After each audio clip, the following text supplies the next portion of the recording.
Welcome to the dynamic learning hub of XLR at Andheri East. A prime spot conveniently located at just a 5-minute walk from LIC Andheri Metro. In our journey of over a decade, we have proudly trained over 2 lakh students. We have also been recognized by Deloitte, Silicon India, and other accreditation bodies.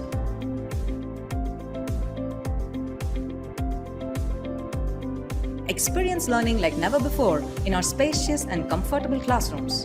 With high-definition projectors and state-of-the-art acoustics in place, we ensure effective learning even to the farthest point in the room. The hybrid mode is a game changer as you can enjoy the benefits of a light classroom from the comfort of your home. Even if you happen to miss any classroom session, you can still attend the same session with the same trainer at the same time at your convenience, maintaining consistency in your learning progress.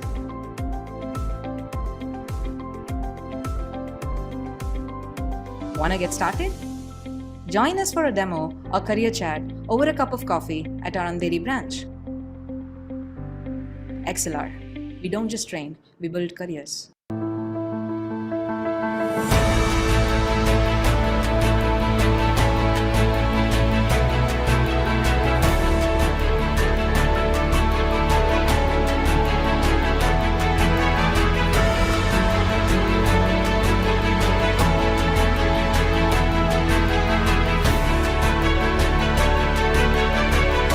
Yes, so the collaboration with XLR was an excellent one. We conducted a Power BI workshop with Advanced Excel over a span of 3 days. The workshop was almost 12 hours long in total.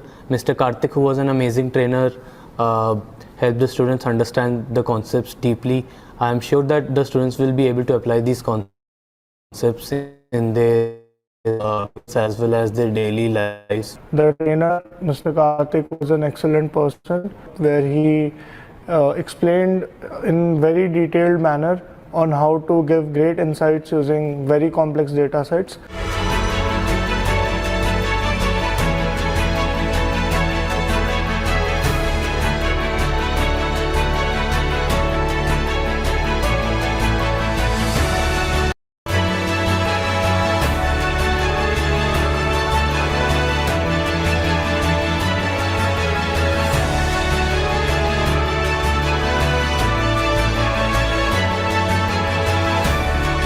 So it was a machine learning workshop. We learned a lot from the course and it was a great experience attending the workshop. The trainer was very helpful.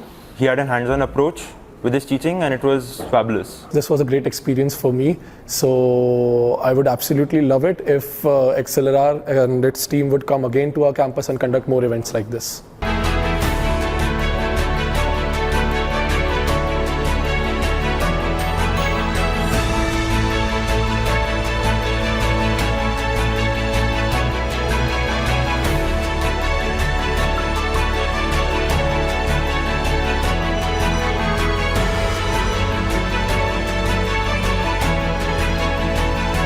It was a great course and it started from basics and took me to a great extent. The experience of the workshop was really nice. The feedback from all the students was positive. They understood the concept. The workshop was also practical based with some questions. The experience with XLR was very smooth. They helped us in conducting the workshop smoothly right from the booking of the vendor and deciding the course till the distribution of certificates. In overall, this workshop was a success during our Technical Fest Atmos, and I thank XLR for being a part of it.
was very much interested in learning digital marketing course for a very long period of time, but I don't get a proper platform. So later from our college, I get to know about XLR and I enroll in XLR course.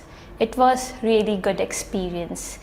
Our course has been taken by Mayur sir, and he was very good teacher. He not only focusing on theory part, he is doing how real digital marketing works, and it was in total very good experience. I get so much of knowledge. Here they not only focusing on study, they are also conducting different exam to test our knowledge, and as we are giving the exam, so to appreciate our work, they give certificates for the toppers, and along with the certificate they give hampers. Thank you, Excella. Recently I was searching for a digital marketing course online, and I came across XLR and I attended a digital marketing course which was for 15 days. My mentor Mayur helped me for attending these classes. So he is a very informative and helpful guy. In the course end, there is a exam which I topped. So I came to the XLR office in Bengaluru. This digital marketing course has helped my career and my skills to develop.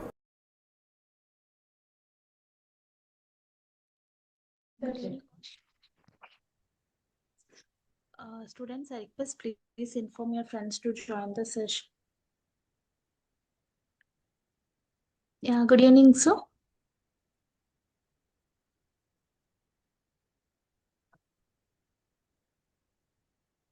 Sir, is my voice audible? Yeah, it's audible. You can start the sessions. Okay, thanks. Okay, I'll just switch on my camera. Okay. Hello, good evening, everybody. Thank you. Welcome back. A warm welcome to all of you. So I can now call you as my budding Pythonistas. By the way, do you know what the term Pythonista means? Do you know what the term Pythonista means?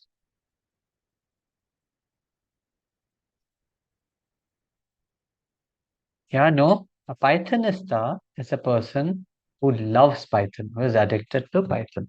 So I hope you are on the journey well and on track to be a Pythonista. And yeah, thank you for joining back after whatever you have done throughout the day. I know it's quite hard to join for evening sessions, but your enthusiasm, your sincerity and dedication really feels good to see. Okay, with that small pep talk, let's start our session for today. Lots of interesting stuff coming up. So today we will take our discussion forward. Can you tell me quickly what we have done last day?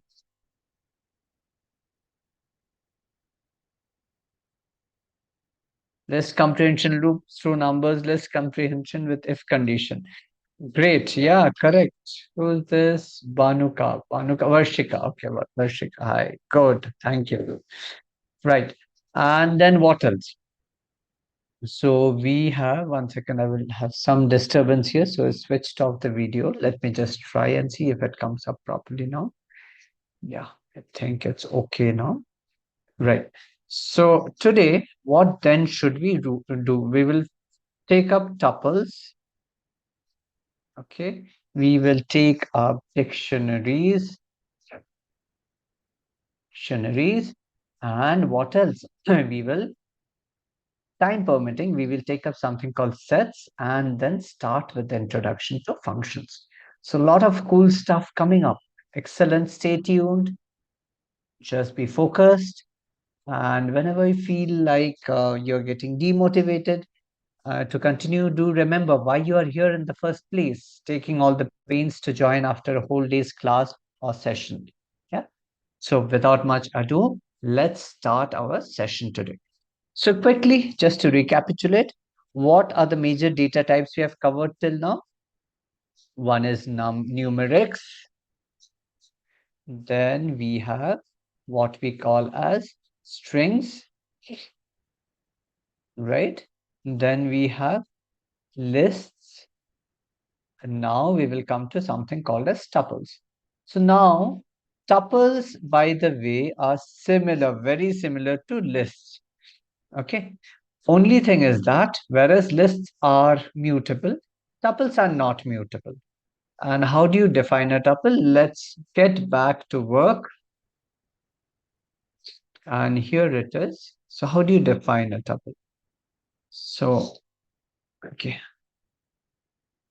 Tuple, very similar to lists. To lists, tuples are immutable. Mutable. Defining a tuple. Here's how you define a tuple. Defining a tuple. How do you define it? Okay, we can say tup of numbers is equals to what? Okay, tup of numbers is equals to curve bracket followed by 1, 5.0, 9.15. And then just to complete the whole cycle, we will check what type of class this is, right? You remember the type function?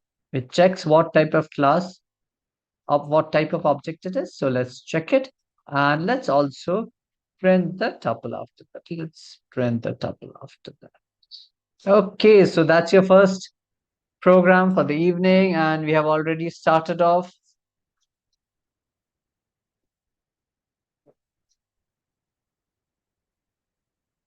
Okay, good.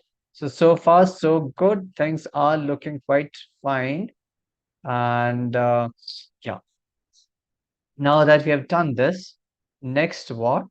We will see if tuples are immutable. Let's check out. Let's verify it ourselves. Are tuples immutable?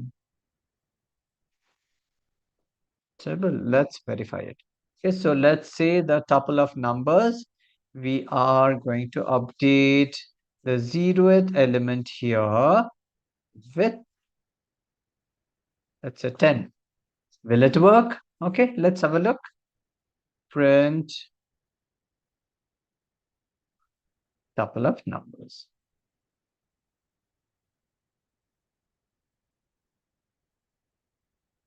Okay, so tuple object doesn't support item assignment. What does it say? Do you see, my friends, my dear Pythonistas, do you see over here at line 2 of this block of code of this cell? See, these are all cells. It is pointing out where I have made a mistake. And then what is the mistake? It is saying a tuple object does not support item assignment, which means you cannot change the members of a tuple object. Okay, so that's the long and short of it. Now that this is something known to you, so we won't try to assign any more indexes and all to tuples. But again, tuples can be indexed and sliced as well, like this.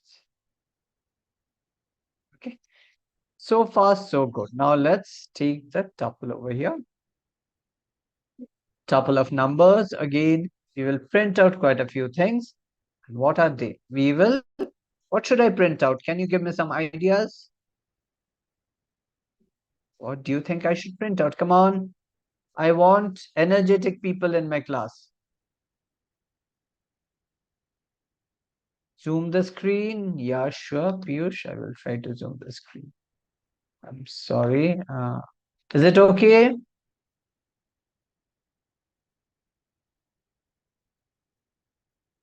Okay, happy Navratri. Yeah, happy Navratri to all of you. The festival season. Yeah.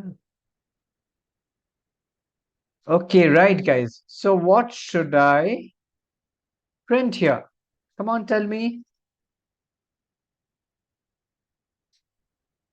Come on, I expect you now to be able to tell the minimum thing. How should I slice it? Chalo, indexing I have showed you. How should I slice this tuple?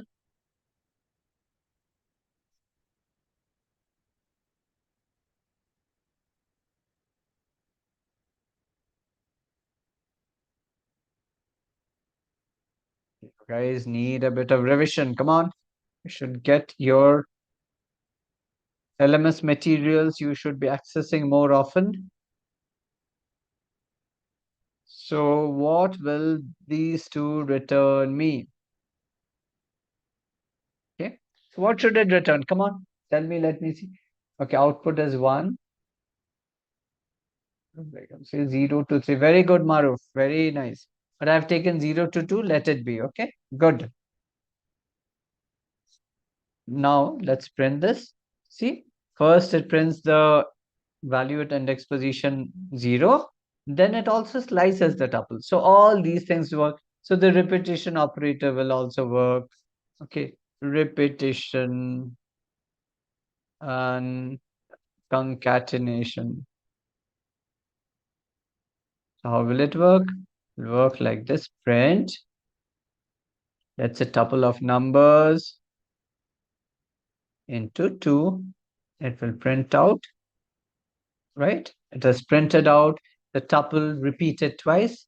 And concatenation, well, that's even more easy. Tuple of numbers. To this, let's add up something. What should we add?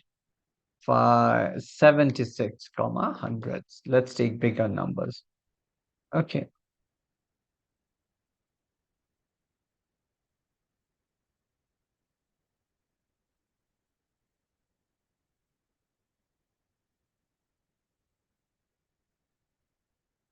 Unmatched. Why does it say unmatched? Okay.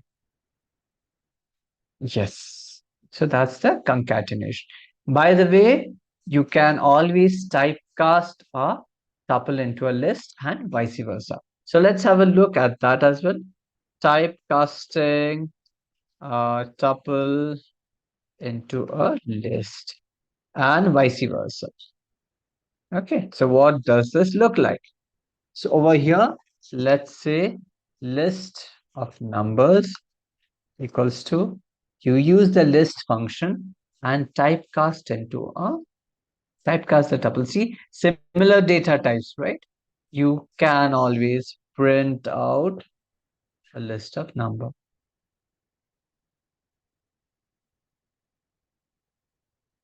Okay, see, it's converted into a tuple. Now, next thing, what we can convert back the same tuple in the same list into a tuple. Here's how it goes. I won't store it into any other variable. I will just say tuple of list of numbers and we will print it out. Okay, so that's great, right? Now, one more thing. Now, I have a question for you, my dear friends, my dear Pythonistas, bright young minds. So, why do you think, if there's already a list data type, why do you think there's a tuple data type coming in? What? How does it help? Why would I need a tuple data type if there's a list data type? Okay, your answers quickly on the DM.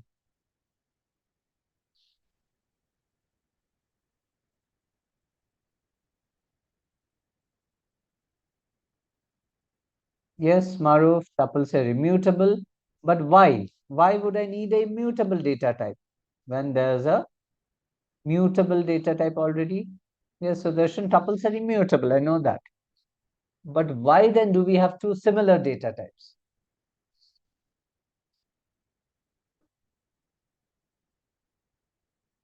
Come on, think. I want some answers from you.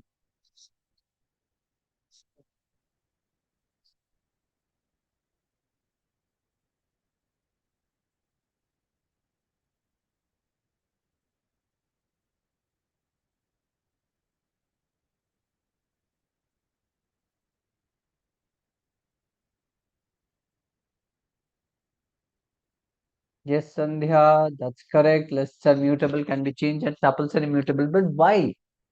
Think. What do you think is the reason? Why would say one be immutable and one be mutable? Adina for grouping and record. Not really, Adina. You can still do that with lists.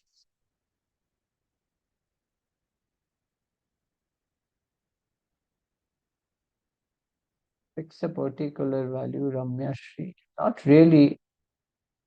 but I commend all of you. Shreya says something good to perform faster. Okay, Shreya, I will give that bit to you. Maruf, data will be safe. Okay, I give that also to you. I give that. Tuple and listed iterable, yes. Durga Shri, they are only for read, not return in Phoenix. That's correct. Anshika, this should be. Okay.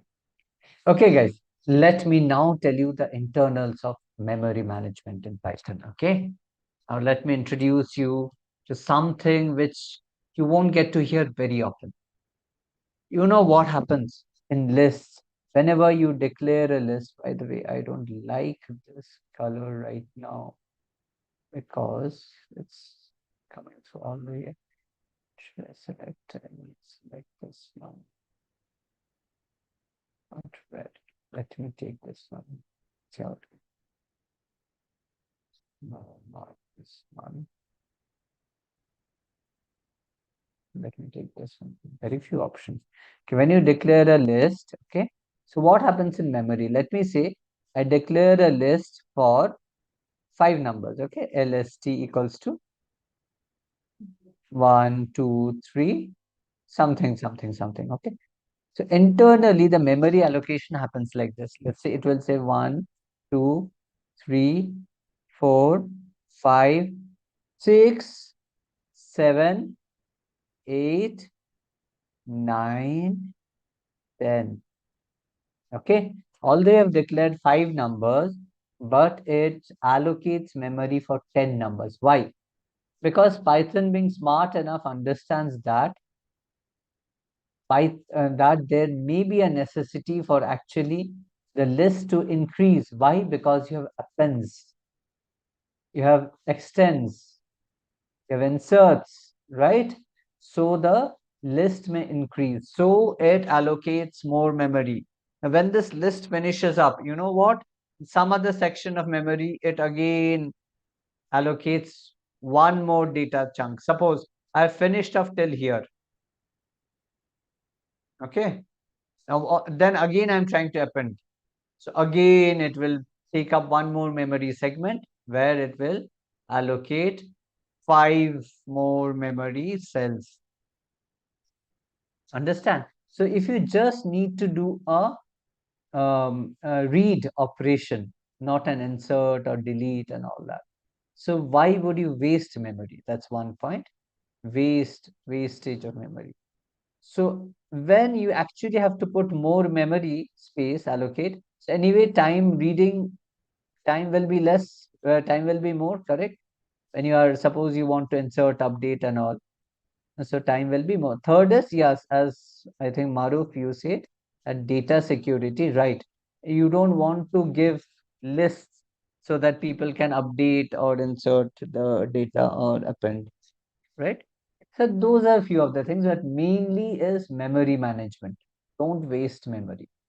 That is the whole idea. Okay. See, that's a tidbit I'm giving you. You can check out any of these YouTube videos and all. You won't get these things that I'm telling you. Okay. Right. So make a note, my dear friends.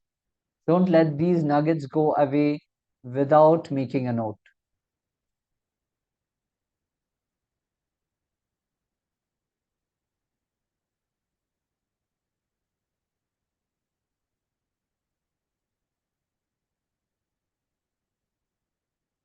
Okay.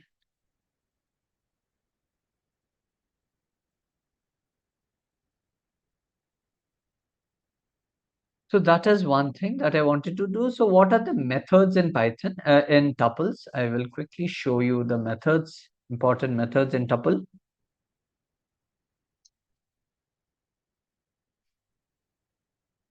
Tuples. Okay. So one is definitely you can calculate the length of the tuple using list of numbers. Okay. Print length of tuple. F length.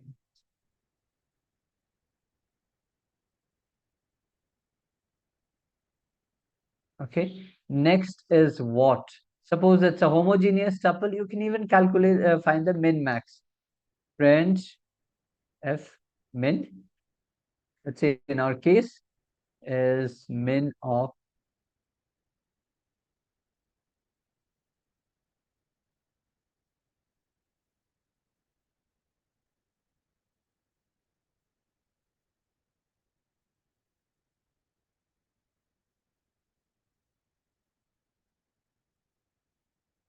max. Okay.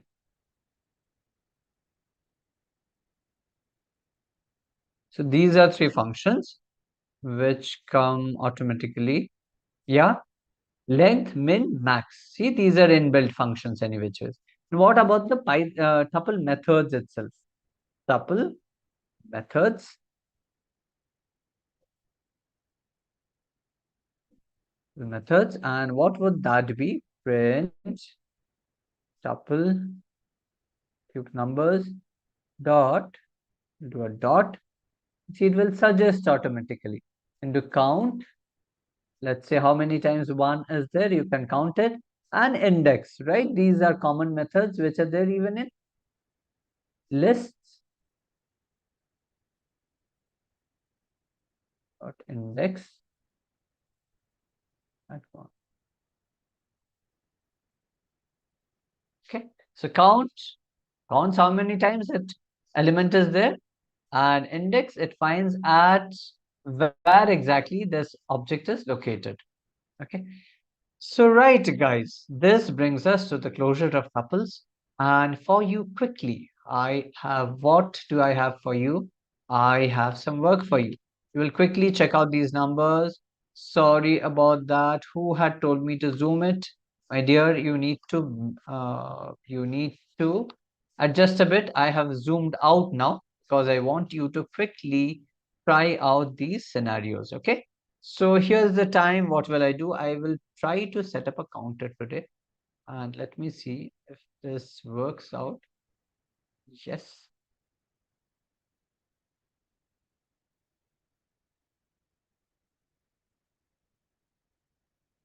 Try to set up a timer. Clock.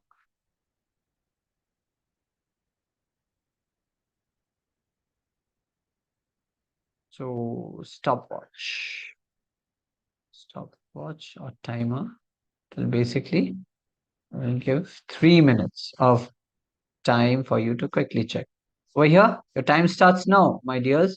Just quickly try out these few things that I've given over here.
I'm going scrolling a bit down so that you can go and check the next series.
Okay, time's up. Time's up. You can just finish this much if you are working on it. 1 more minute. Additional bonus grace.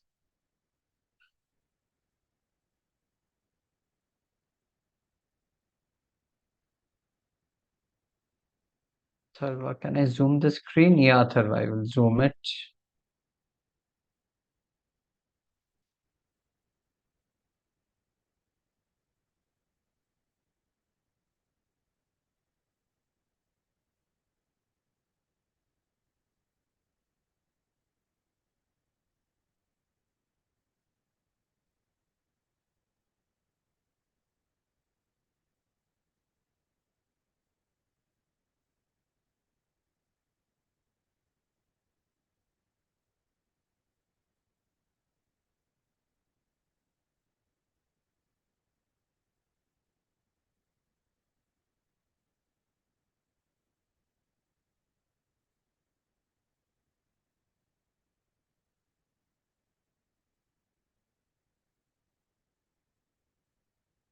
Sandeep, what are the numbers in tuple numbers and this numbers? They're just, some of them are this one, floating point numbers, some of them are integers.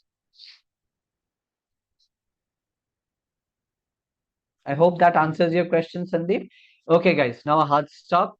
So I have finished with tuples. Now I have one more item for you to discuss, okay? And that is dictionaries. Let's do it. Then coming up is a series of MCQs for you. Dictionaries. Dictionaries. What are dictionaries? So dictionary is something like this. Let me give you a very good visual example. Let me see if you can correlate with this, especially people, those among you who go for gym or this things like swimming. Can you recognize this stuff?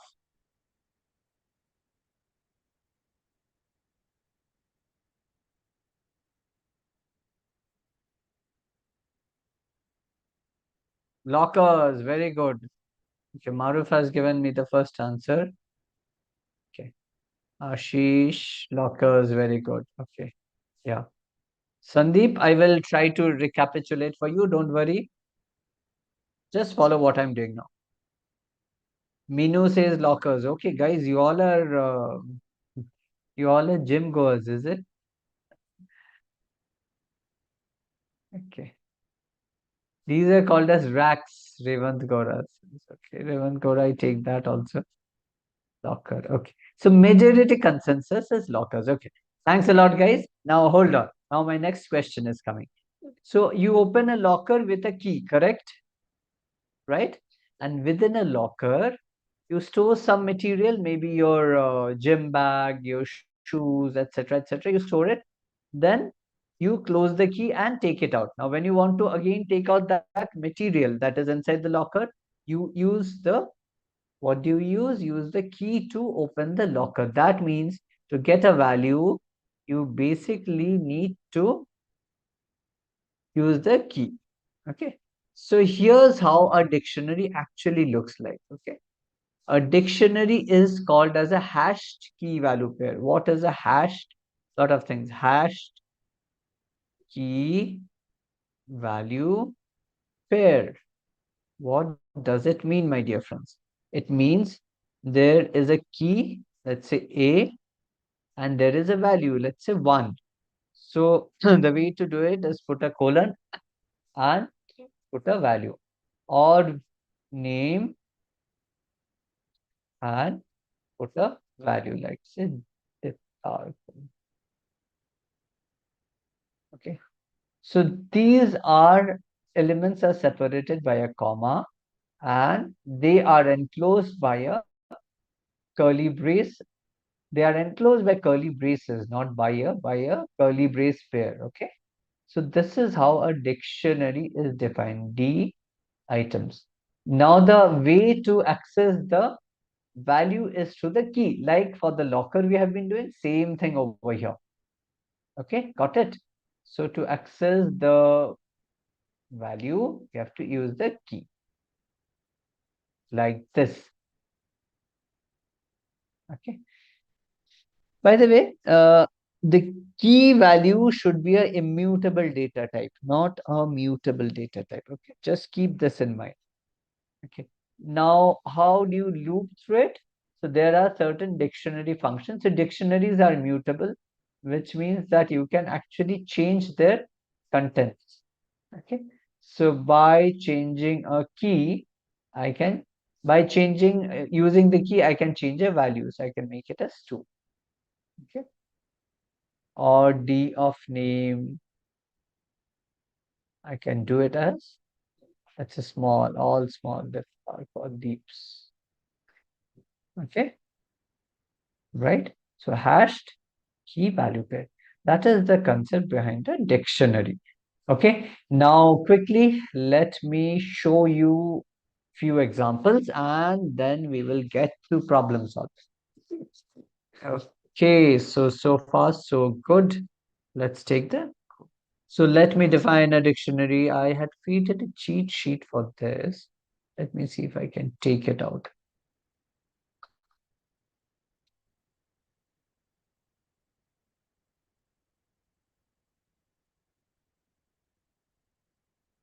Okay.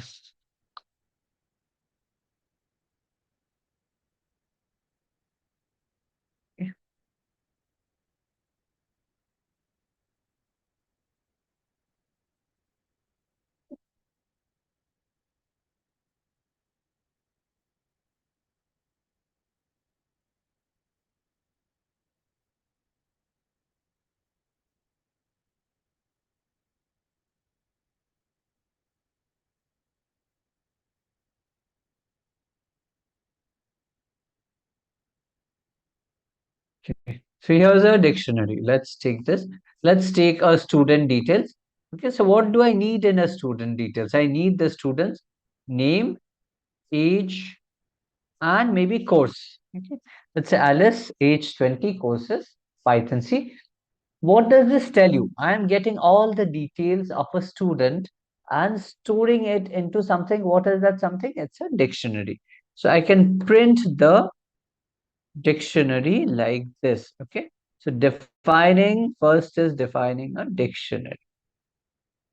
Defining a dictionary. Right? Now let me print this. Okay. This prints it properly. The name, age, course, etc. It prints properly. Right? Now I told you that you can access a value by its key like you do for a locker. So if I want to get the name of the student, so what should I use? I will print the access a value by its key. Okay, print student. What is the name? Name. Okay.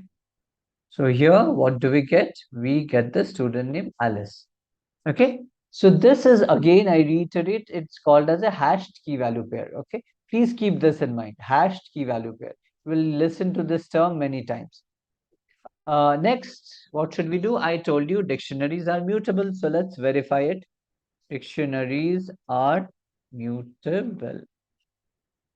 That means you can change the value of a key by using the key. So what will I do? I will change the student name. Let's say student age. Sorry. And I will update the student age to some value. Let me take this as 22. Okay. Now what is print student age? Now if I print the dictionary, let's see how it goes. Okay.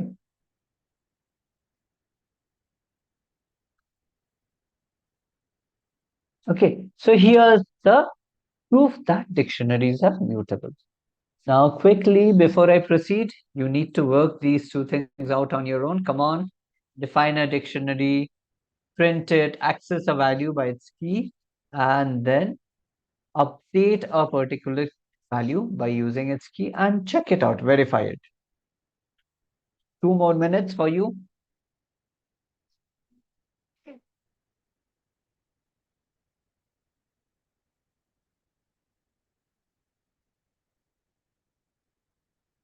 Okay, Ramyashri, why double quotes are changed to single? Ramyashri, if you remember in strings, I told you that there was there was one thing which is called as that one single quote also denotes a string, a double quote also denotes a string, even a triple quote denotes a string. Okay, right. Sandeep, I will tell you again. Give me some time. What you want to know, you can message me quickly. I will let you know.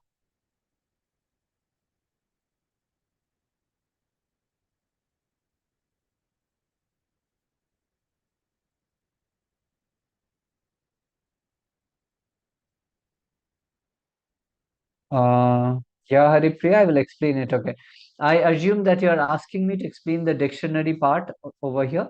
See over here, this is a dictionary which consists of a key and a value pair. The key is like a parameter. Let's say in a student's case, it's like the student's name or age or course, whereas the value is the actual value of that parameter. Over here, I have declared a student dictionary called student, which has got name, age, and course. And see, the name is a string, so I have declared it with a double quotes. I could have even declared it with a single quote. And the value is also a string, so Alice. Then age, it's a string, but the value is 20. Okay. And finally, course and Python. So I have done just that. I printed the student, and then I am accessing the value, as I said, by using the key. This using the giving the dictionary name, then the square brackets, and finally the key name actually brings out the value. Remember the locker example. In the locker, by using the key, we were able to find out the value in the locker. Okay, so I think that should be okay. Sandeep, what I told, I will just recapitulate it towards the end of the class. Don't worry.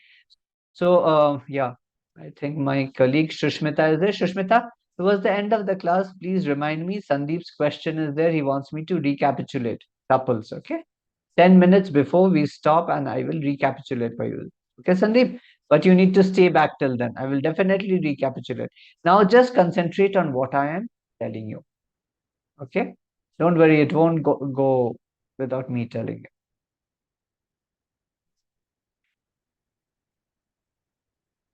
Okay. Okay, so there shouldn't be zoom. Yes, I will zoom in for you, my dears. I hope this is better now, Sudarshan. If you can please confirm. I'm trying to take your questions.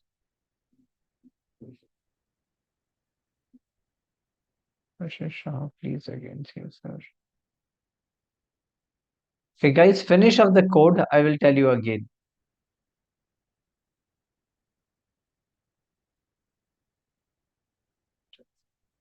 I've told this again now. Actually, I've told you twice. We have to move a bit. I will explain it again towards the end. Quickly to recapitulate, you are defining a dictionary with keys over here, and then you get the value by using the key from the dictionary. Okay, so this is the main thing that I've shown. And then again, dictionaries are mutable. So over here, when you give the key and change the dictionary value, the key value, it gets updated. So this is what I've explained to you till now. So please, others, don't get defocused. Just focus on this part till now. Okay. I think Janhavi, I hope you're okay with it. I have re-explained it.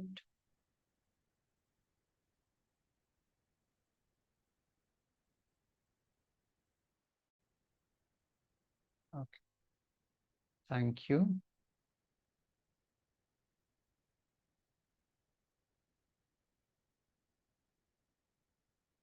Okay. Now quickly. So I also told you one thing at the beginning, that the keys in a dictionary cannot be mutable. Dictionary keys are not mutable. So here is an example. Let me say I define another dictionary, D test. in which I try to put a dictionary like this, wherein I say 1, comma 2, comma 3 is equals to 1. Okay. So will this work? Let's see. Let's run it. So unhashable type list. Okay. Actually, this will even be a problem with tuples. It's not that just a uh, mutable thing. It's even for a tuple, it will be a problem because you can hash it. There needs to be one single key and once. So the value might be different. Okay, by the way. So unhashable types. Okay. I can just close that up actually.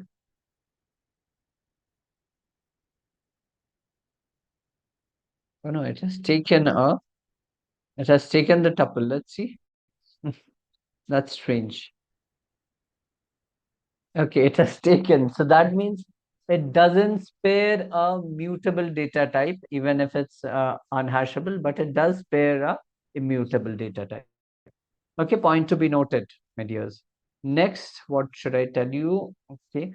Achha, by the way, you can have a value as a mutable data type. For example, I will redo this A test as A test 1 equals to,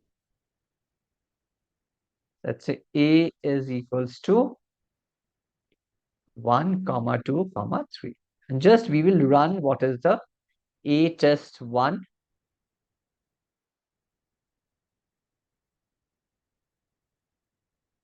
So do you see the key called A has a value which is a list, which is a mutable data type. Okay. But values can be. So hence proof. Okay, this is done. Now, what sort of functions do we have in dictionaries? Let's look at the important functions in dictionaries or important methods in dictionaries. Okay, first, student. Let's go with student. So dictionaries are mutable. So I can, okay.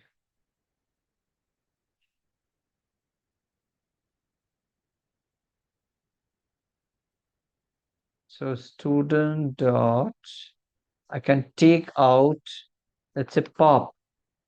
Pop, what should I say?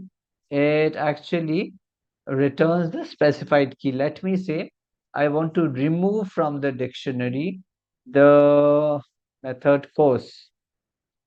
Okay. So it will remove this. So it has removed Python. So you can print it again and see. Print student.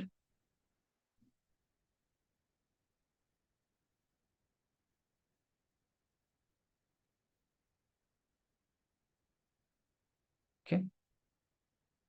Yeah, it has popped it out, which is fine. It's not there. That is why it's saying it's a problem. Okay, we will leave it for the moment. I will again add this thing over there, student dot, not dot. Over here, I have to give the key name, which is course. I will again put it as Python. Okay. I will revert back the changes. Okay. Yes, very simple. I need to comment this off. And what is the next thing that I will show the pop? There's one more thing called pop item. Let's see it. So student dot pop item. It gives a key value pair. Basically, you can give like this age, age, comma 20.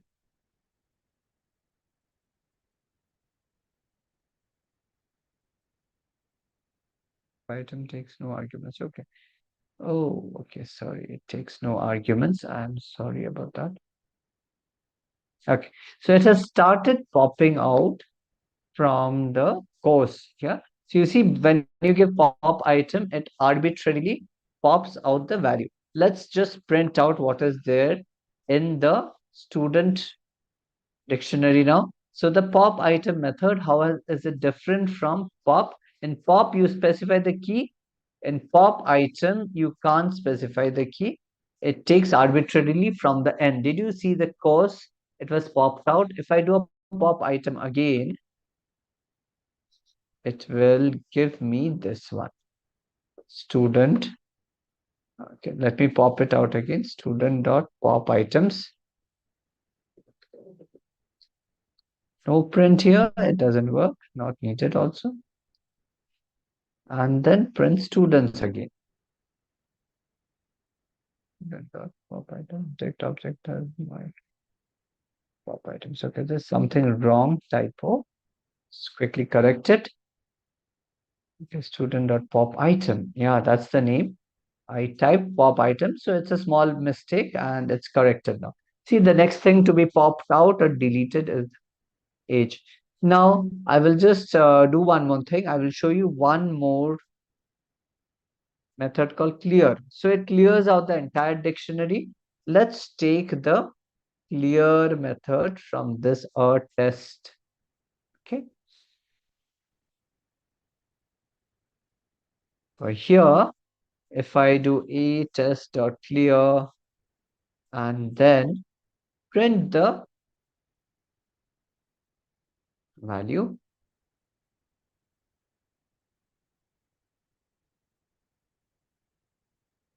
See, it's a blank dictionary now. Got it? So this is one more important method called clear. Okay, right?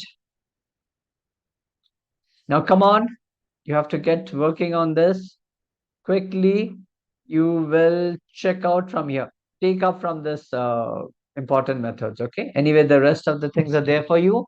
Quickly pop out a key, then use the pop item method, use the clear method, and check these three main methods out.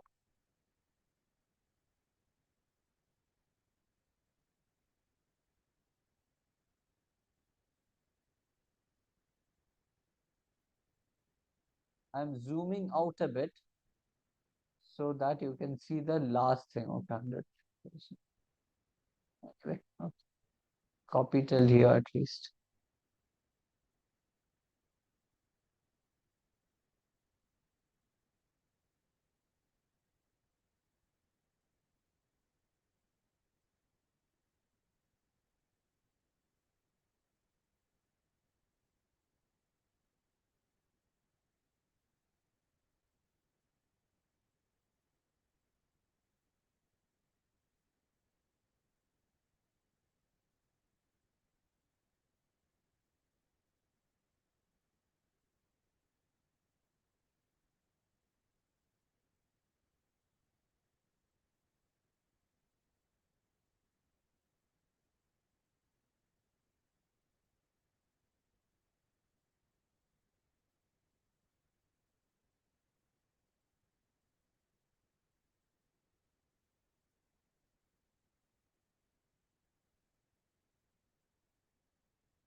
Okay, finish this off, then I have a question for you. Okay.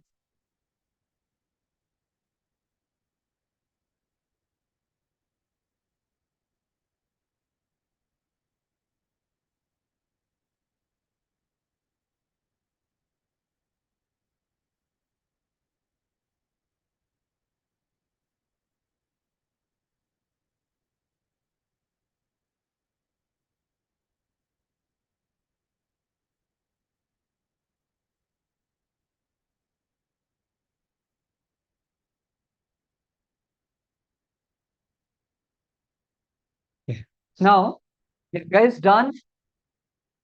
Have you typed it out? Have you checked it? Have you verified?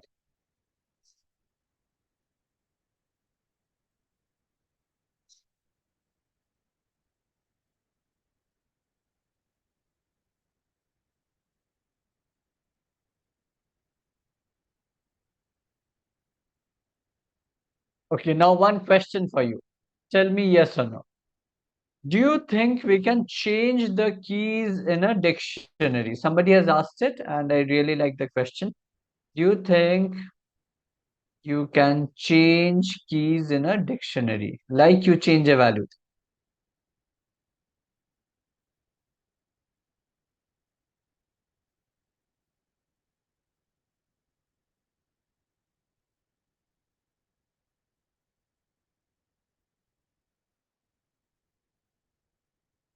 Okay, I get one answer.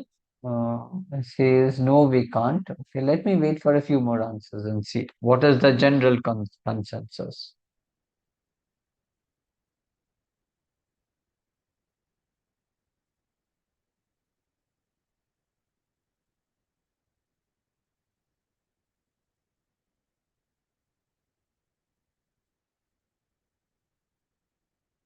Okay, no, sir. Ramesh says no, sir. Pranav says no, sir. Okay. And who says what? Revant, Gaura, you say that, sir, I think no, because they're fixed. Okay. Right. So all of you who are saying no, you are correct. But there's a workaround. Let me take a test. Okay. Or a test one. Okay. What is a test one? Print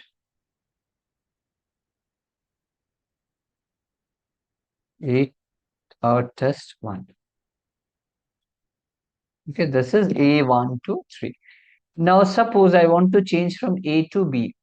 So what I can do, A test one new. I will give a new name. B is equals to A test one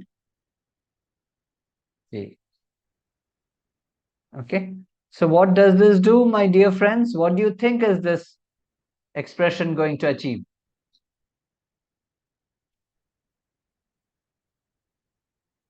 What is this expression going to achieve? Let me see your responses.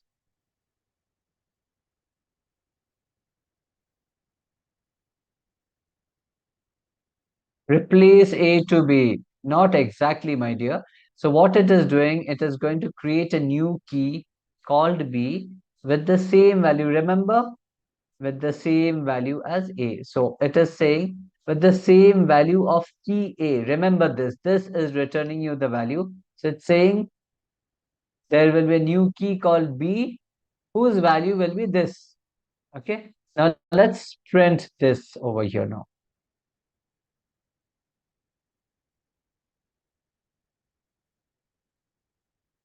Okay, see, A is this.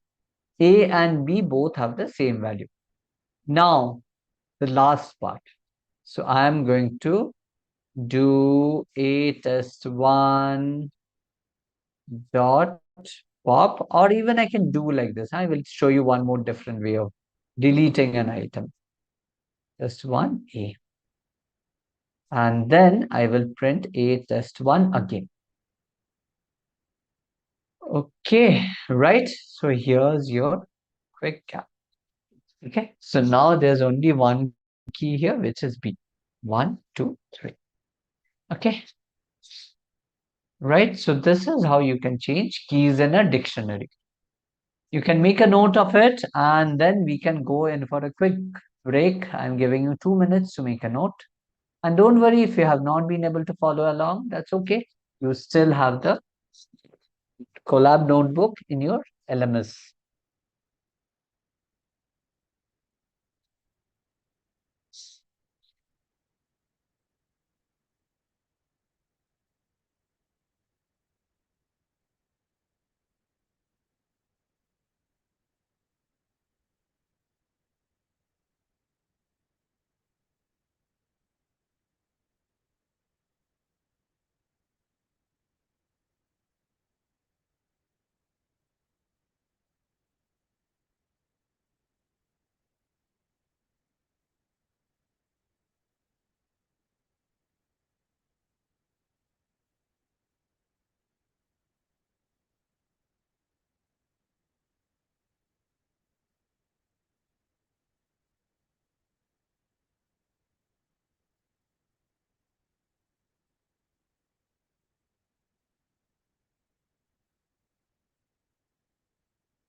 Okay, now you guys take a quick 10-minute break.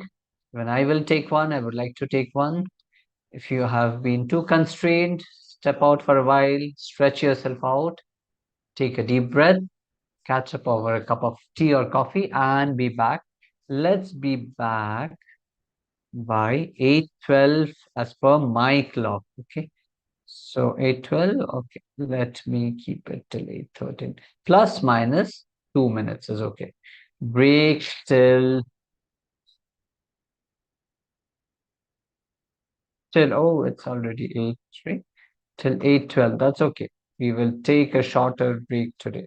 Plus minus 2 minutes max. Okay. So yeah, I'm just switching off my camera and my audio as well. You can rush in for a quick break.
Okay, dear friends, I'm back as committed. 8:12, I'm back. So I will take a few points here. I see we are unable to access LMS material. Who is this? Harshita. Harshita, I think it's been shown twice to you.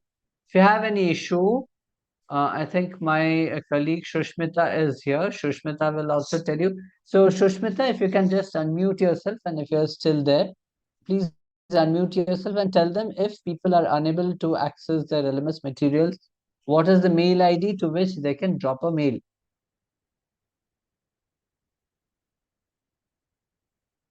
Hello, Shushmita. Okay, very possible that Shushmita has probably stepped out for a while. That's okay. I will make a note of it and we will check out. But again, guys, it's been told twice and shown also.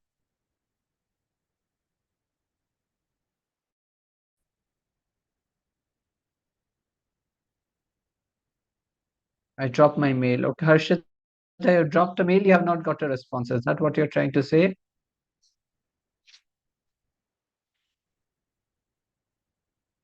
Yeah, please drop a mail and let's see. Okay.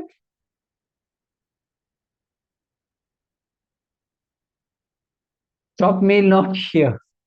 You need to send as a XLR ID to which you need to send the mail. I think this was told. And once Shushmita is back, we can have a quick check on that. Yeah.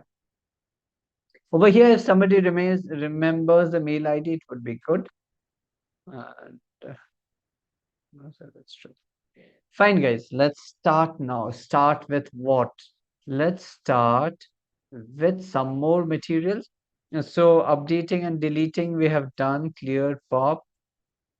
Okay, we will also see how you can get the keys and values. So there are three more methods which we will work on. One is to get the keys of a dictionary. Okay, so over here, let me do one thing, guys. Let me put back to the student its age and the course.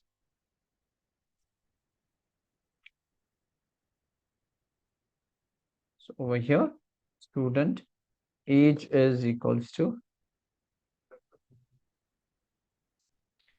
20 and student, let's say course is Python. Okay.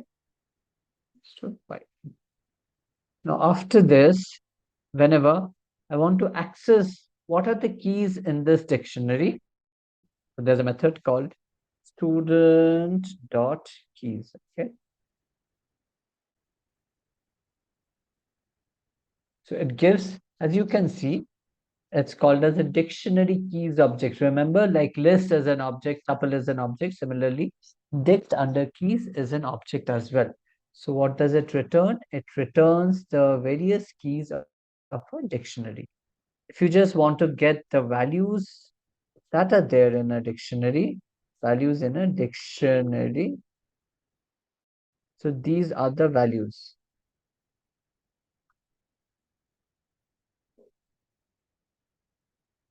So the method is called as values.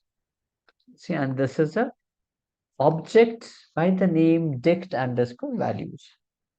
Okay. If you want to get the combination of keys and values, all the keys and value pairs in a dictionary, keys and value pairs, then you use a method called as student dot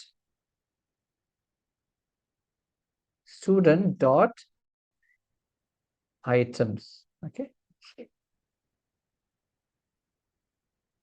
So what does it return? It returns an object called as dictionary items with the key value pair safely returned to you. Okay. So here's where it gets interesting.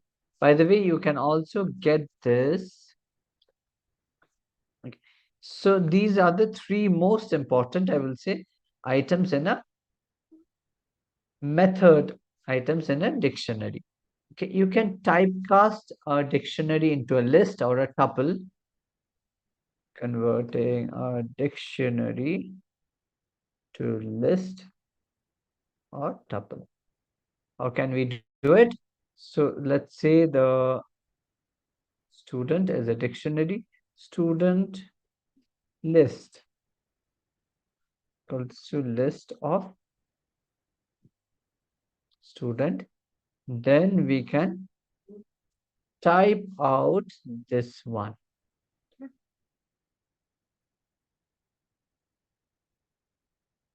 Okay. See, name, age, course, list of student.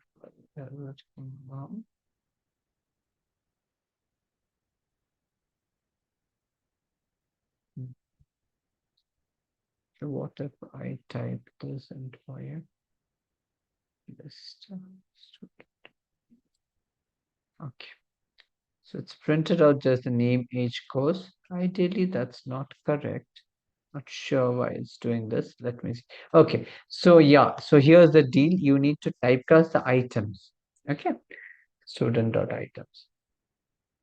So now you see, you get the entire value set, key value pair set of a dictionary into a what? Into a list. Okay.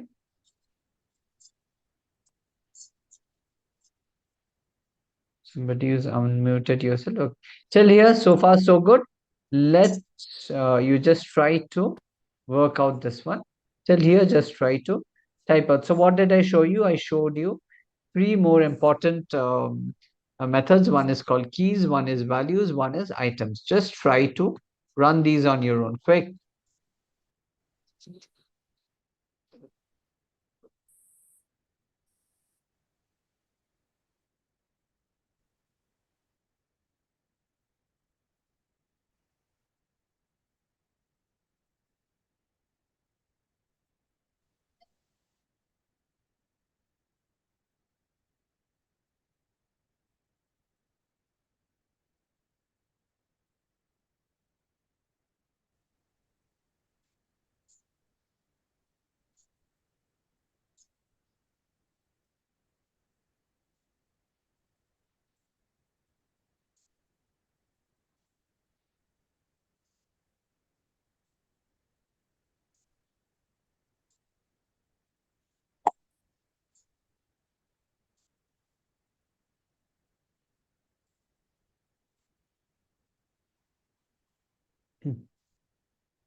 Till here.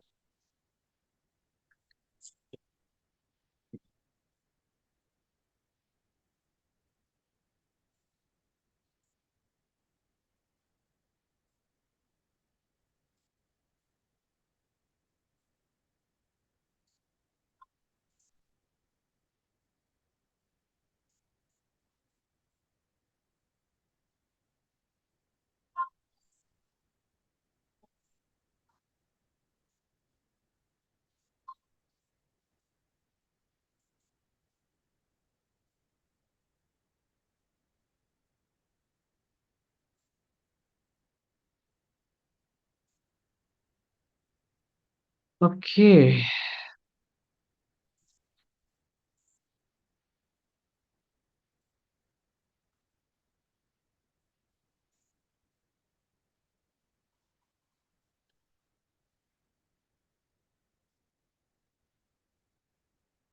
Okay, now guys, one thing we will learn next is how to iterate or loop through a dictionary. We've seen how to iterate through a list, right? So how do you iterate or loop through a dictionary? Okay. So unlike a list or a this thing or a tuple, here you have a combination of a key and a value. So to get both of them together, okay, you need to write a for loop like this. For, you have to put item, let's say key, comma value. These are the iterators, if you remember from the last class where we did ITR in something. So here we do like this ITR key comma value in student dot items. Okay, then we can print it. So this sets up the for loop. Print f key and value.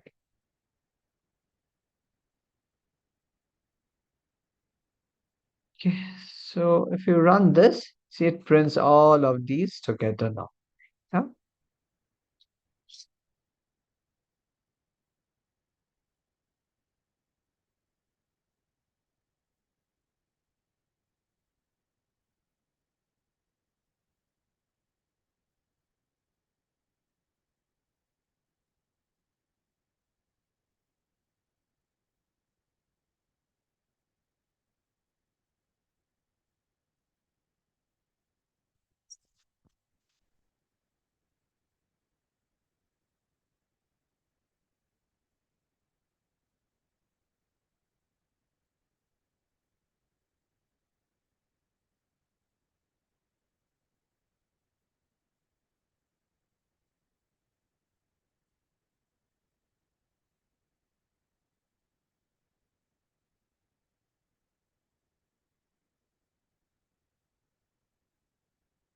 Okay, why you use printf? If you remember, I have shown this before. It's called formatted string, where we can dynamically pass the certain variable values within a print statement. Okay, so this is called as formatted string. I could have written like this also, key so and so, value is so and so. That would also have been printed. Key, give some space, value, give some space. Okay. Right?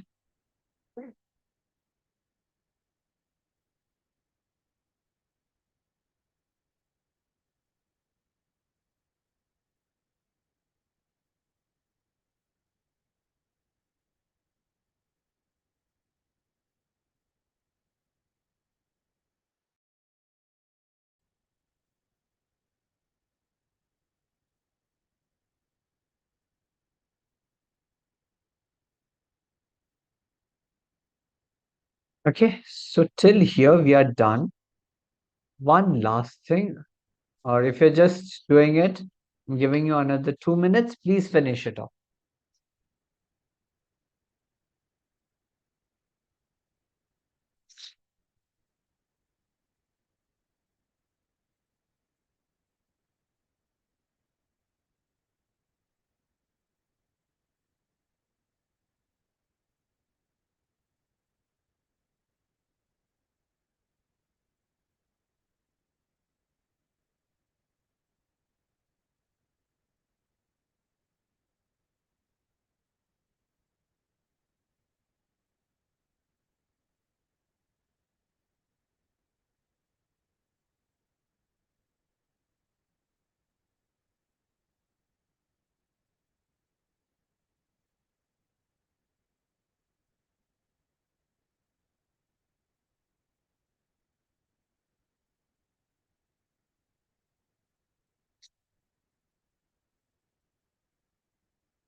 Okay, now next what? I will tell you one last thing in dictionaries and then we are good to solve a few scenarios.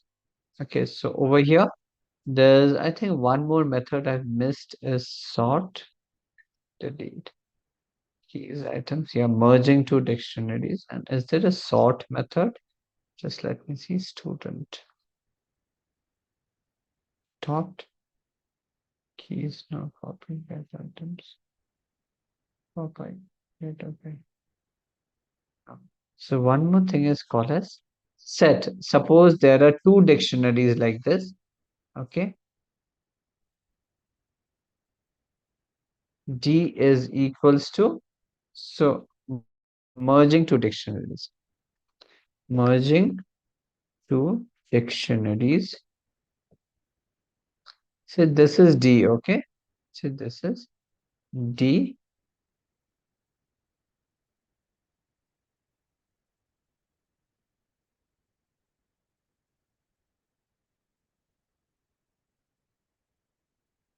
Okay, no problem. D equals to A colon 1, B colon 2. Okay, and one more dictionary is there. Let's say E is equals to C colon 3. That's it. Now, if I create a fourth dictionary which will merge these two, I can do it by using the pipe operator. So F will be the merged value, merged dictionary from D and E. So here's how F will look like. Okay. So this is a concept of merging of dictionaries. Yeah. So there you go. These were the basic concepts and dictionaries. Now, last thing, you can have a look. You can do work on it later. Now, let's try to get some MCQs done so that your learning doesn't go waste. So over here,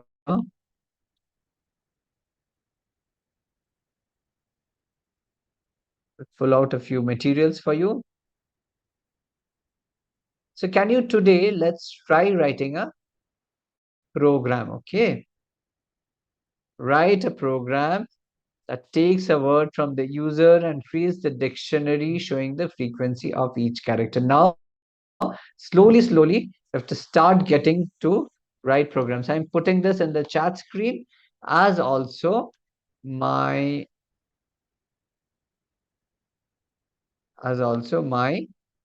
document is there for you to use. Okay, think through, don't start writing a program immediately. Think what it is asking, how we will approach this topic.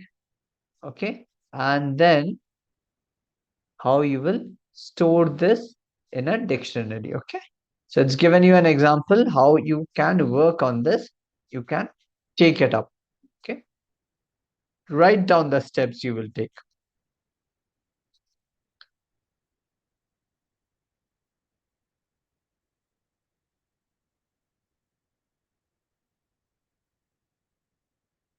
Okay, it's 8:30, so I'm giving you 5 minutes to complete the program to try. It's okay if you can't do, we will work on this together, okay? Yeah, come.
Okay, time's up. Let me see what you have done. Anybody has done it? Don't worry if you haven't been able to do it, that's okay. We will then get how to use loop. Pranav, okay, let's have a look at it. You will get now. What are the differences between this important?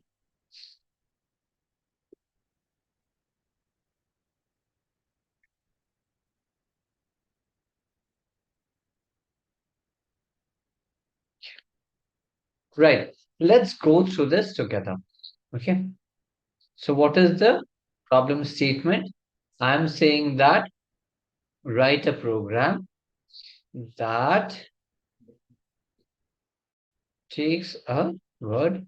So one of you have done it and shown it to me, which is nice. I appreciate it. Shout out to you, my dear friend. Okay.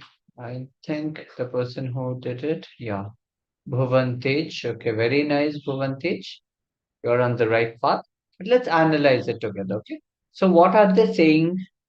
There's a string. Okay. There is a string called Python. Okay. Python. So we will have to pull out each individual element from the string Python. What is the each individual element? So basically each individual character. Then put up some counter so that if the string is present already, it will get increased, not the string, sorry, the character is present already. So it will get, what will it do? So it will get basically updated with a count of 1. Okay, I hope you can hear me properly. Yeah. So the way to do it, and then we will store the details in a dictionary. P. Okay, is 1 YST. So next time, suppose a P comes again at the end. So one check that we will do is every time see if the currently whatever we are taking, okay, whatever character we are taking from the string, whether it is present as a key value, key item in the dictionary already. If it is, you increase the count by 1. Otherwise, you set it to 1. Okay, so this is the flow that we will take. So we will loop through the Python loop through. We will create a for loop over here, by the way, right? For loop. This is what I've taught you till now. I have to teach you one more loop, right? We will look at it. Then each character, check if it's there already. Check if it is there already in dictionary. So first you will also have to define a blank dictionary, by the way. Okay, you will see now. Dictionary. If not, set the count to 1. 1. Otherwise, set the count to 1. Otherwise, increase the count by 1. Okay, increase the value by 1. The value by 1. Sorry about it. The handwriting has just gone bad. Okay, but let me run it for you and show you. Okay. The first is we will set up a for loop. Let's say for, I will take over here Python only. Okay. String input, or you can actually ask the user to enter. If you remember input, enter string. Okay. Enter the string. Very good. Next, now we will loop through this for, let's say, for character in str input.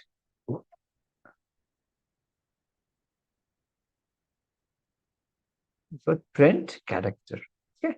Now let's run till this part and see. By the way, I will also put a comment here so that I remember later that loop to pull out each character from string. Okay, print can. Let's do this. Enter the number. Let's Python.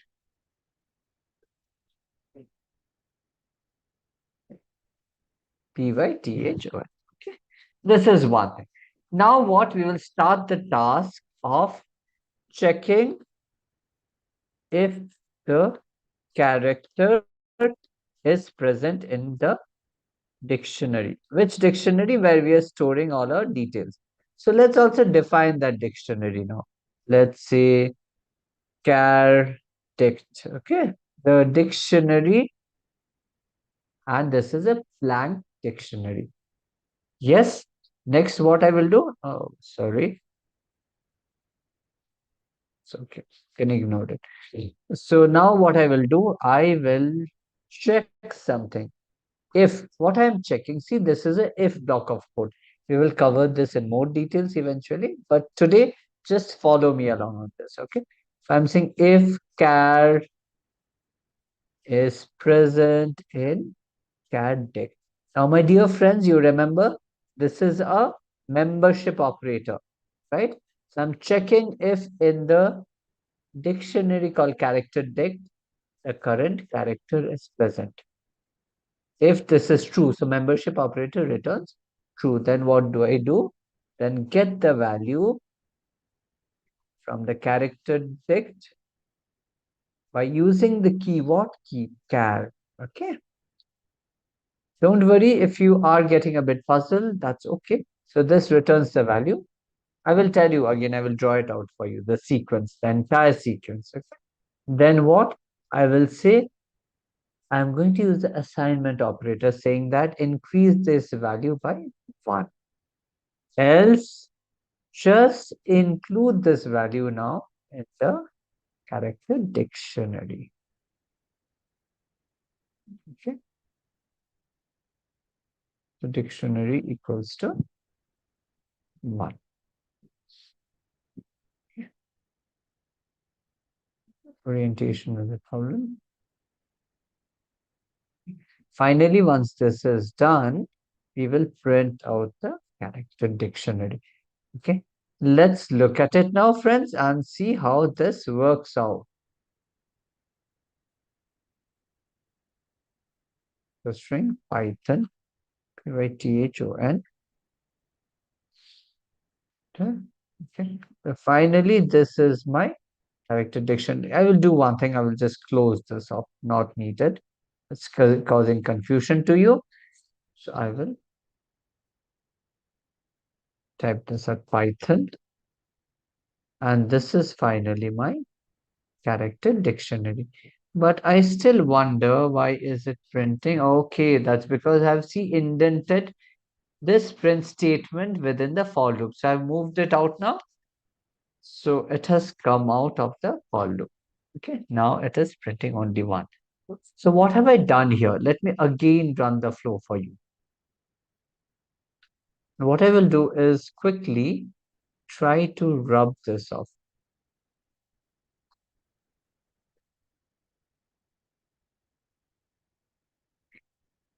I try to. So what am I doing? There's a dictionary, let's say D, which is blank. I'm going to store certain values into it. Okay. Now, one more thing that I will tell you. Let's say there's a dictionary D1, which has got a value key as A, value as 1, key as B, value as 2. If I say is A present in D1, it will return me a true because a dictionary is accessed by its key, not by value. If you say 1 in D1, then it will be false. Okay. It will return a Boolean false. Clear? Just clear this topic off. Okay.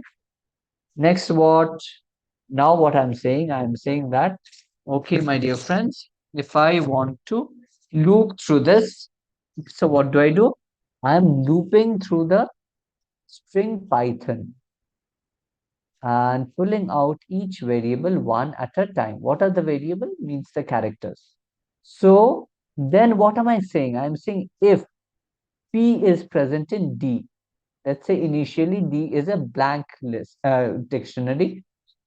So if I say P is present in D, is P present in D? So what it will look like, it will check the character P is present as a key in the dictionary D. If it is, if I say true, and then what we will do is we will increase the value of P, which would have returned me, let's say, initial. Let's say if there had been some P before, it would have written 1. So I would have just say 1 plus 1, increase the count by 1. Otherwise, I will say, okay, there's nothing. So just set this value to 1. So this is what I have done here. Okay. This is what I have done here. And finally, I have printed out the entire dictionary. Okay. Right.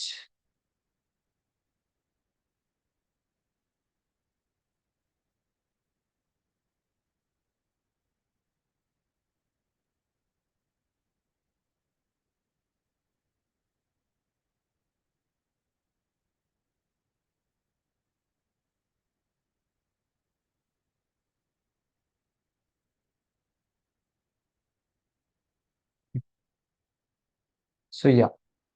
So you can quickly try finishing this off quickly. Another 4 minutes before we go to our doubt clearing session, wherein I will first recapitulate whatever I have taught today. Then you can ask me your doubts and questions. Okay. Please try to solve this code in case you haven't done it. You need to actually get into habit of writing code.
No polls today, no polls today. Yeah.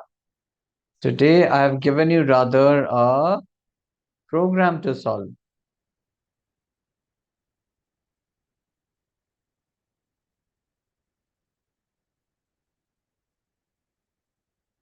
I think the attendance link is already given. I'm again reposting it. In case you have joined later, this problem will happen. Or maybe you have just joined for posting the attendance only. So then this problem happens.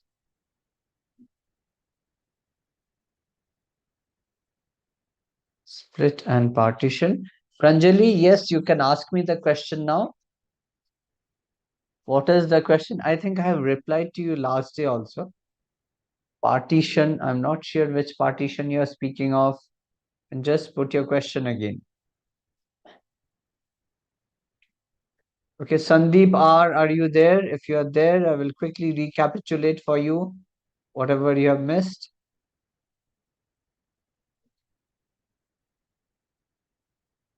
Python is partition function. What will you do with a partition function? Split function is there, which is important. Okay. I don't think there's any partition function. I think, yeah, last day you had asked me the same question, but I haven't at least used it. But I think, okay, just a doubt from class 11 book. Okay, let me see. I will just quickly tell you that also. Although, to be very honest with you, Pranjali, I've never used it. So if it's there, let's quickly check it out. Yeah. What is a, let me see, what is a partition function in Python? Sandeep R, if you are there, you can please ask me your doubts from today. Just drop me a hi. We'll understand.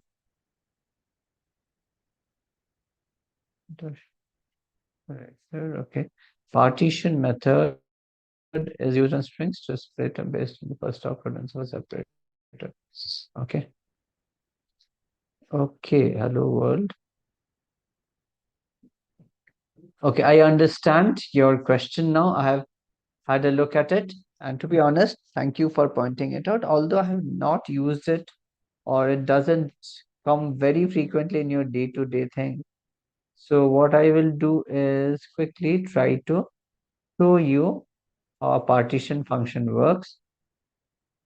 I'm just, can you see my screen? Yeah, I hope you can see my screen. Partition function does something like this. Okay, let's say there is a string name is hello world Python. Okay, so if I do string dot split, what does this give me? This returns hello world and Python. Okay, and if I do string dot partition, or if I do this, okay, string dot partition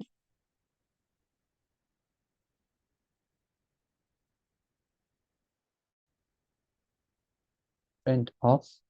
This we have to print string dot partition. Now you see string dot partition takes one argument. Okay, so I will give it a white space. So here you have to give a white space first of all. And you see it has returned actually not just the split elements, but also this element by which the split has happened. So you see the first occurrence of this white space is here. So it has split to the left of it and to the right of it also. Okay. If I would have changed this like this, hello world, and one more, let's say Python, then let's see what it would have given you. So it returns, see, the first split basically. Unlike a split where all the delimited elements are split off. Yeah, Pranjali, I hope you can now see what's the difference between split and partition on your own.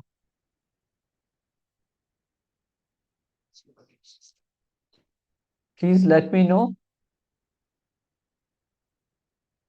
Okay, thanks, Pranjali, and thank you for pointing it out to me. Good work. See, we learn from each other. That's how we learn. Okay, Santoshni, Apatra, Shashank Reddy, Ureli, pretty print. Shashank, pretty print is like this. It's called formatted print. So you have to give something called as F, okay, where we say hello, named. I guess this is the same thing you're referring to. How is your, what is your age? Age, okay. And before that, see, name and age are variables, and the string is formatted so that it can accept dynamically variables. Name, hello.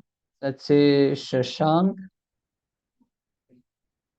What is here is your age. Okay. So Shashank's age is equals to 20. Okay. Right, Shashank? I hope you have made a note. Yeah, Sandeep R. Okay. Sandeep R. So basically what I told today in the morning, today in the evening before you joined was primarily something called as tuples. I say that tuples are something very similar to lists. Only difference with a list and tuple being is that lists are mutable. That means you can change, insert, update, delete, whereas tuples are not mutable. Lists start with a square bracket, whereas tuples start with a curved bracket. Okay. I did try to show you what happens if you try to update a index position of a tuple with some new value. And the thing that happened was that there was an error which came out. Okay. Next, I also showed you that tuples like lists or strings can be indexed and sliced. Repetition and concatenate operators works for tuples just in the same way it works for lists, and that is something I showed. Also, the function, inbuilt function, lists, length, min, and max work for homogeneous tuples. Okay, I hope you are making a note, Sandeep R.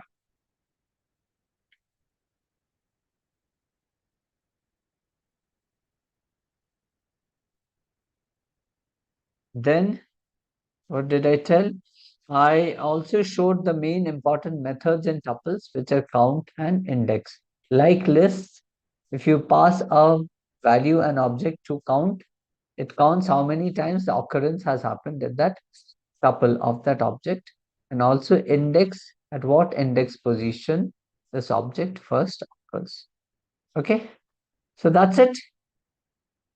Please note it. I hope you have noted it.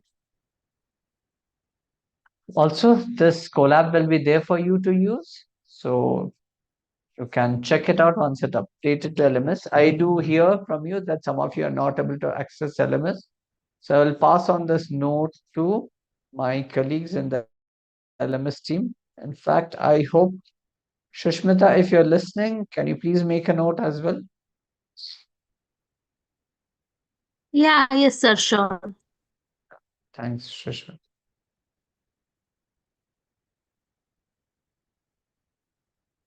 Any other questions?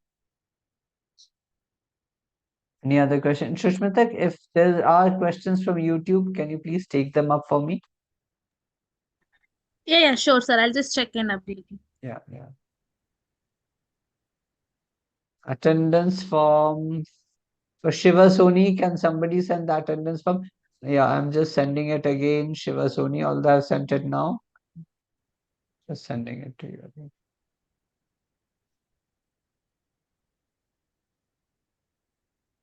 There is one question, sir. Sir, can you recap the conversion of all the types? Yeah, absolutely. That's a good question. Very simply, conversion of all the types. Conversion of all the types. So all similar data types are converted. Similar data types are converted. To give an example, integer to float, and vice versa also works. Let's say print int of 10.0. This is coming as 10, right? Similarly, if I say convert, let's say flow int to a string, which is a similar data type 10.0, this also will return to me 10, although this is a string. Okay, sorry, 10.0 won't return. Okay, 10.10 will return. Let me see if float does it. 10.0. Yes. So although this is a string, but internally Python understands this has got a digit data type and a floating point data type. Okay, so it converts. You can convert a list to tuple and vice versa. I'm not showing the vice versa. So you can print like this, print tuple, convert it to, okay, a list is converted into a tuple. Similarly, you can convert dictionary items, let's say a test one dot items, which comes as, actually, if you see, it comes as a key value pair. Okay, so you can typecast this to a list or even a tuple.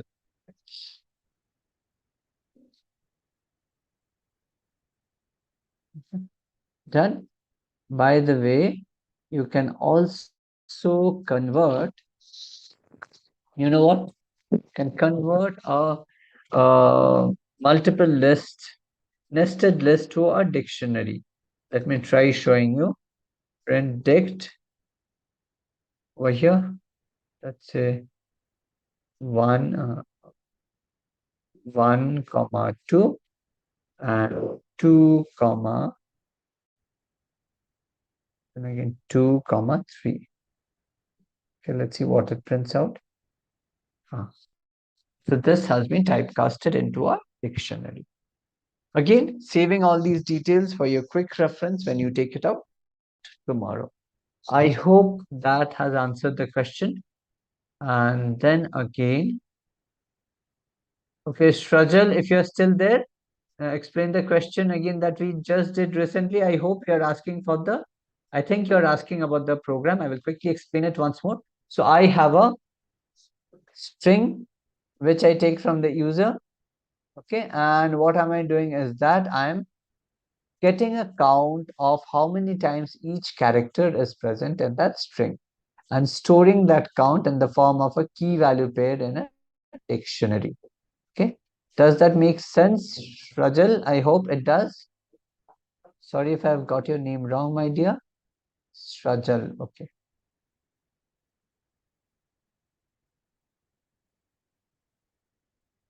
Okay, fine then. Any other questions, or can we leave for the day, Shushmita? No, sir, there is no questions in YouTube. We can wind up for the day. Thank you so much, Shushmita. Thank you so much, guys. We meet again tomorrow evening, sharp 7 p.m. Okay. Shushmita, please make a note. Some of them are saying they're not able to access the LMS. You can please drop them a message where they need to complain. Okay, as in raise the concerns. Yeah, sure, sir. Definitely. Thanks. Yeah. Yeah, thank you, sir. Thank you so much. Thanks. We'll meet again by tomorrow at 7 p.m. Thanks. Bye. Bye. Yeah, so students, if you have any doubts or any issues in LMS, I request please drop a mail to edl@xlr.com. Our team will help you out. That is, I'm just posting the mail ID on the chat. That will be edl@xlr.com. If any issues regarding LMS or if any issues you are facing, you can drop a mail. And related to material, which is the materials is already uploaded in LMS dashboard. So you can access that. Yeah, please drop a mail to edl@xlr.com if is there any concern. Okay, thank you all. Thank you for joining. We'll meet again by tomorrow at 7 p.m.